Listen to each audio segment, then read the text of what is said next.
Arahang Sama Sambuddho Bhagawang Buddhang Bhagawantang Abhiwademi Swakato Bhagavata Dhammo Dhammang Namasami Supatipanno Bhagavato Sawaka Sangho.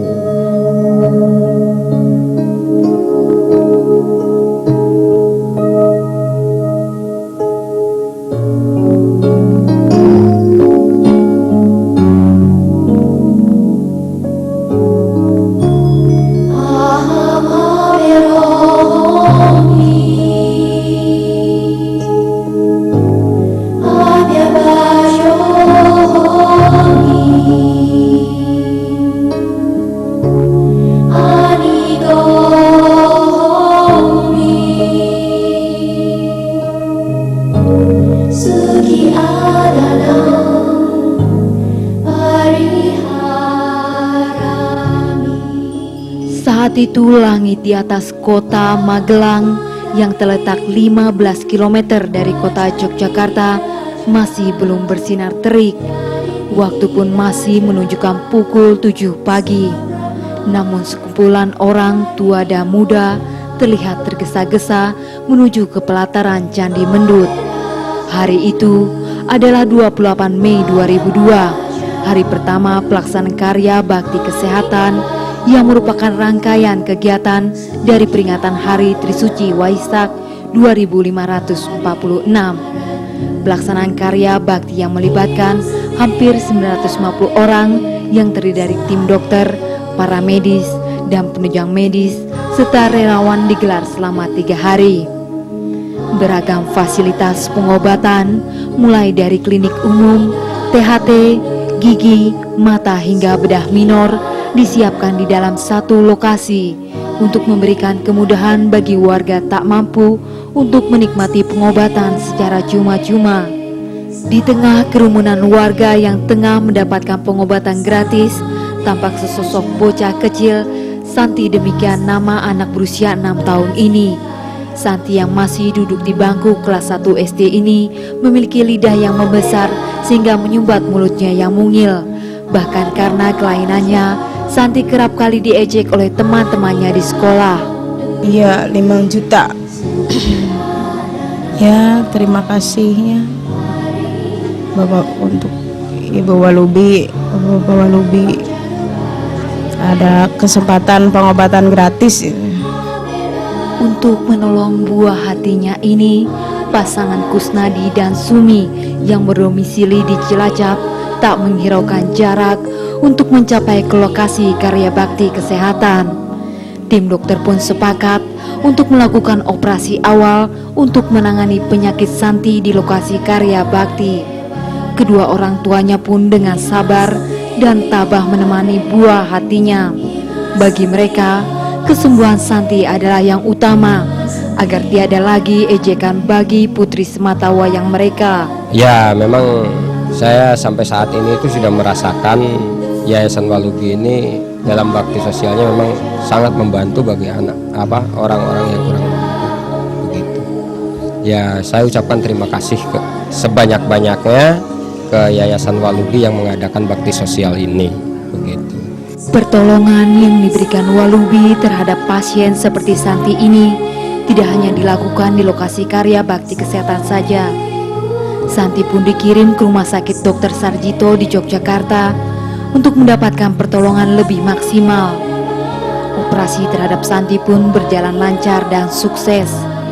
Akhirnya Santi dapat hidup normal seperti anak-anak lainnya. Tidak ada lagi isak tangis dan ejekan karena memiliki lidah tak normal. Sementara itu, keberuntungan mendapatkan pengobatan gratis dirasakan Siti Ngasia seperti mimpi. Kabar adanya pengobatan gratis sampai di kampung halamannya di Wonosobo hampir terlambat. Untungnya Rian, anaknya yang masih berusia 3 tahun, masih memiliki kesempatan untuk merasakan uluran kasih dari Walubi. Siti pun tak dapat membendung air matanya ketika menunggu Ria menjalani operasi. Kelak anak laki-lakinya tak akan rendah diri karena bibir sumbing. Ketika operasi usai, Siti pun tak dapat menutupi kebahagiaan dan keharuannya. Enggak mimpi saat ya ini kayak suatu keajaiban lah saya. Ya terima kasih sekali kepada dokter-dokter yang menangani anak saya. Beragam cerita haru pun datang dari klinik mata. Dalam satu hari, sedikitnya 50 pasien mata tak mampu menjalani operasi katarak. Salah satunya adalah seorang wanita tua berusia 80 tahun, Mbah Ahmad Seroji. Sudah lama, nenek 8 cucu ini tak mampu melihat dengan jelas karena penyakit katarak yang dideritanya.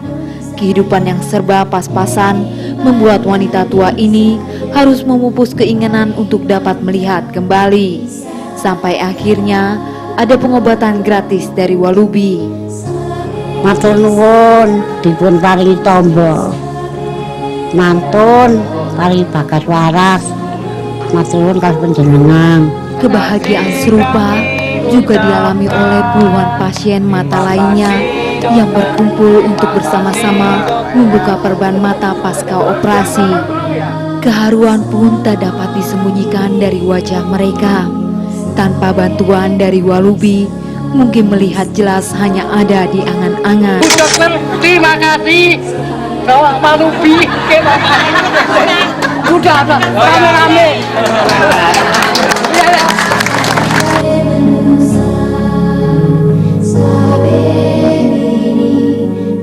Ucapan simpati yang mendalam dan dukungan yang besar disampaikan sejumlah pihak atas digelarnya karya bakti kesehatan, terutama datang dari Wakil Presiden Republik Indonesia Hamzah Has yang menyempatkan diri mengunjungi ke lokasi pengobatan gratis.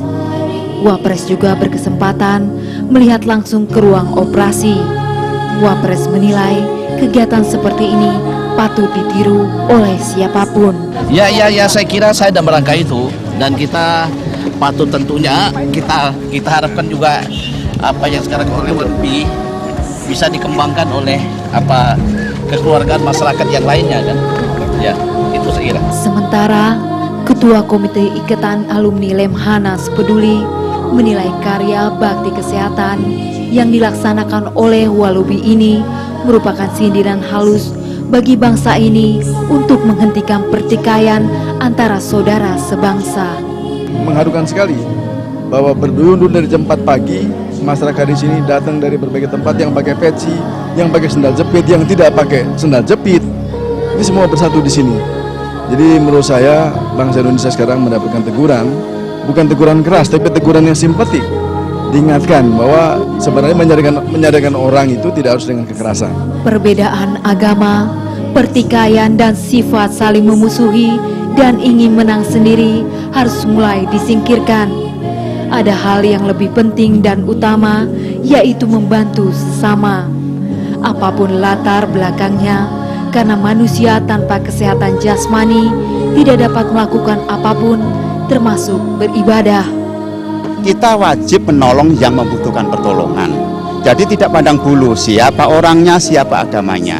Karena agama Buddha tidak memandang atau ingin menang sendiri atau belum, tidak. Beragam penyakit dan penderitaan yang dialami oleh masyarakat tak mampu yang datang ke lokasi karya bakti kesehatan membuat para relawan dari Walubi menyadari bahwa kegiatan seperti ini harus terus dilaksanakan.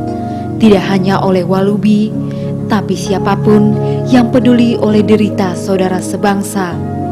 Bahwa kita melihat rakyat kecil yang perlu penanganan kesehatan yang baik itu masih banyak sekali harus dibantu. Dan mereka kelihatan sekali sampai menyimpan penyakit begitu lama karena ya mereka nggak ada biaya. Jadi memang saya lebih senang membantu ke desa-desa untuk supaya mereka itu bisa dibantu, ditolong penyembuhan penyakitnya itu. Ya seharusnya keadaan seperti ini harus lebih diperhatikan oleh masyarakat agar masyarakat dapat terbantu lah karena keadaan ekonomi juga menyulitkan mereka. Pelaksanaan karya bakti kesehatan ini melibatkan sejumlah pihak, antara lain dari Polri dan Pusat Kesehatan TNI. Kepala Pusat Kesehatan TNI, Brigjen Krismanto menilai kegiatan ini patut untuk terus diulang-ulang. Karena saat ini kita terlalu banyak saling menghujat, berdebat, dan mengkritik, namun belum tentu ada yang sempat kita berikan untuk membantu orang lain. Event yang demikian ini layak untuk diulang-ulang karena ini adalah event yang mencerminkan persatuan dan kesatuan. Persatuan dan kesatuan sekarang adalah barang yang harus setiap hari kita promosikan karena diantara kita sudah ada yang lupa bahwa persatuan dan kesatuan itu perlu. Selama 3 hari pelaksanaan karya bakti kesehatan, tercatat sebanyak 15.200 pasien tak mampu dari wilayah Magelang dan beberapa daerah di pelosok mendapatkan pengobatan gratis. Jumlah ini melebihi target maksimum yang diperkirakan hanya mencapai 12.000 orang. Sementara itu, sejumlah dokter yang terlibat di dalam karya bakti kesehatan menemui berbagai pengalaman dan kesan yang menarik. Kalau dilihat ya, pada daerah-daerah begini pasien itu lebih pasrah ya daripada orang-orang yang di Jakarta gitu ya. Jadi mereka nih memang lebih antusias dan lebih bersemangat ya mau berobat. Pada saat ini biaya untuk pengobatan khususnya untuk operasi katarak, bibir sumbing, dan bedah minor sangat mahal. Tak terasa, waktu selama 3 hari usai sudah. Meski keinginan untuk berbuat lebih banyak lagi belum terpuaskan. Agar lebih banyak beban yang dialami kaum tak mampu dapat disingkirkan bersama-sama. Kita memang terpanggil untuk melakukan hal-hal seperti ini dan kita tidak akan berhenti melakukan ini karena ini memberikan kebahagiaan dan kepuasan bagi kita sendiri. Jadi kita juga merasa terima kasih kepada masyarakat yang telah memberikan kita kesempatan untuk bisa beramal kebajikan. Sebab dengan beramal dan kebajikan kita merasa sangat beruntung bisa hidup menjadi manusia yang ada artinya. Uluran kasih pada sesama ini tak akan pernah dan tak boleh berhenti sebagai wujud perjuangan untuk melaksanakan kebajikan selama masih ada waktu yang kita miliki agar menjadi berarti. Jadi ya menurut kita ya cukup sukses biarpun kita masih kecil, tapi minimal kita mengurangi penderitaan mereka yang memerlukan pengobatan kesehatan. Ya kita berharap bahwa teman-teman kita terketuk hatinya. Kalau memang dana kita cukup ya kita tiap tahun. Bahkan kita rencana kalau bisa ya setahun 2 kali rencana. Ya sebab memang kesehatan ini diperlukan sekali. Hidup ini singkat dan hanya datang sekali. Tanpa pernah kita sadari, waktu yang kita miliki terus berlalu dan tak mungkin dapat diulang kembali. Akan terasa tak bermakna tanpa pernah ada yang sempat kita berikan untuk orang lain. Hidup ini harus punya arti. Karena itu, janganlah pernah berhenti untuk berbuat kebajikan dan menyisihkan sedikit saja harta dan waktu yang kita miliki untuk mereka saudara sebangsa yang hidup tak seberuntung kita. Tak ada kata yang dapat terucap kecuali keinginan untuk terus dan terus mengulurkan tangan bahwa kita ada untuk mereka.